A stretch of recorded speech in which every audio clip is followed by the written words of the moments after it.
Hi, my name is Trey Murphy, and my passion is war history. I'll be talking about World War II.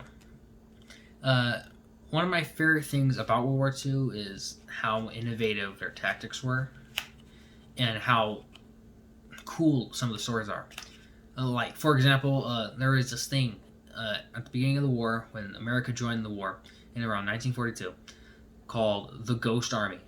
It was basically this entire company made up of fake tanks and airplanes and uh, airports, and it was all made to uh, uh, trick the Germans into thinking that that we were going to be attacking a totally different beach than Normandy, and it worked on the most part anyway. And when when and how it worked was when German pilots would come and do reconnaissance, they would take pictures of the large attack force and think, or of the or of the ghost company, and be like, "Oh, hey, there's this large attack force over here," and they wouldn't be suspecting anything over anywhere near Normandy.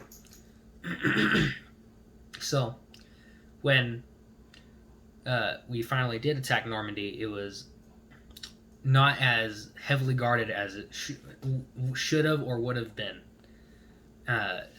if we had not done the Ghost Company. And then there's the German version of that, which worked out a lot worse. They basically did what the Americans did, but made it wood. But wood takes a long time to build, and they built it all on site. So when British pilots would fly by, they already knew weeks in advance before they even finished building it that they were done, that they were trying to trick them into blowing this up and wasting munitions. So when they flew the planes over to blow it up, instead it was just one plane, I think, and they dropped one bomb, which was a wooden bomb, to basically let them know that they weren't tricked, that it was all wasted effort, just to make fun of them. And then there is the one of the other worst ones. One of the other worst decisions of the war, which was what happened on Ramree Island. You see, on Ramree Island, I don't know who in their right mind would ever put an outpost there, but the Japanese did. And in the forest, it is home to a very malicious creature, which you'll find out soon. So basically, British troops attacked the Japanese outpost for many days, and once it was basically destroyed and the Japanese were going to lose, they ran into the forest to get to the other side. And over the next 2 days, all you could hear from the forest is screams from it, because of the hundreds and hundreds of saltwater crocodiles that were living there. Hundreds.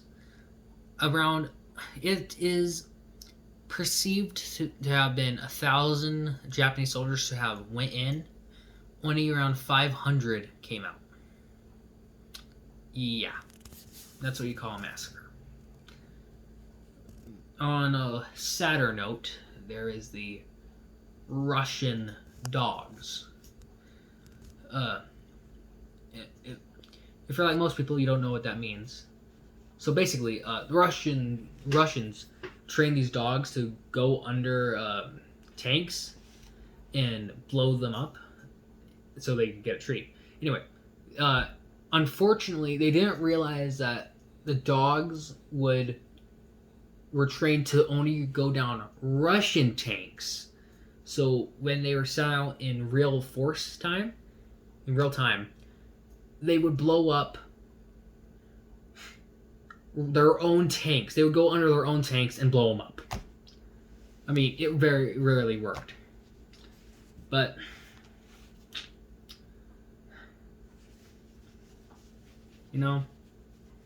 I don't know how to end this at all.